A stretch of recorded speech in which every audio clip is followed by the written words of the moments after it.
Cane toads were first introduced to Queensland in the 1930s to kill cane beetles. However, this failed and resulted in an increase in the number of cane toads population, spreading across Queensland, the Northern Territory, and New South Wales, which has approximately 200 million cane toads.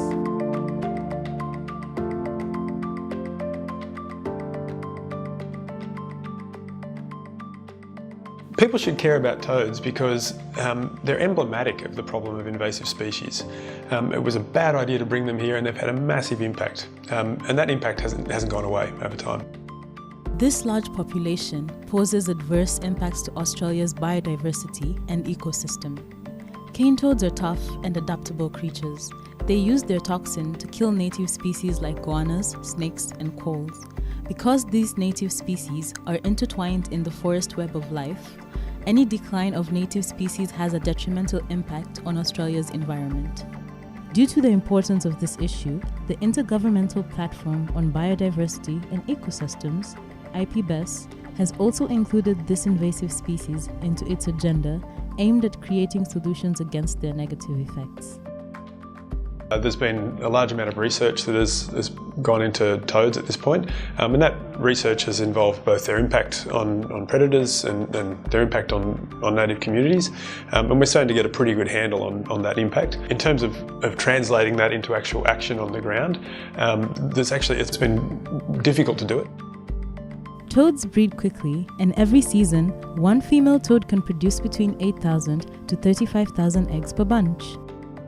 We're in a position to actually affect some change. For example, it looks like it's possible to train some of the predators to avoid toads, so that's quite an exciting prospect. Another exciting prospect is that we might actually be able to stop the toad invasion in about 10 years. There's a good place in the landscape where it would be very possible to stop them, and if we do that, we do that by reducing their access to artificial water that is brought up by pastoralists.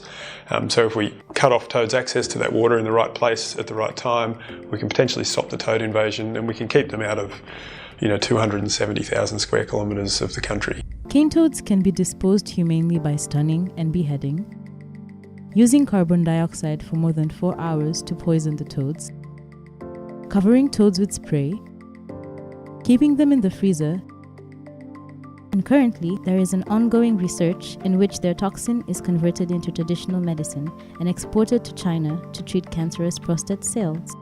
What can individuals do about reducing the impact of toads? Well, firstly, I would say that probably the most important thing that people could do is be aware that toads are out there. They could, certainly if they're living in a place where there's toads or they're travelling to a place where there's toads, they want to be very careful not to move them into places where they aren't. That's probably the most important thing that any individual could do, and the reality is that most people do that. But that said, we still have in excess of 50 cane toads turning up in Sydney every year, just because of the huge number of people moving backwards and forwards into Sydney. From 1996 to 2013, the Australian government has spent almost $726 million on the management and research of invasive species through supporting the Grant Fund, which has significant effect upon the Australian economy. They also spent more than $2 million from 2008 to 2010 to support the cane toad population reduction plan, especially fixing the damage caused by amphibians. Most recently, they've invested $500,000 over 2 years since 2014 in the Kimberley Cane Toad Cleanup Program.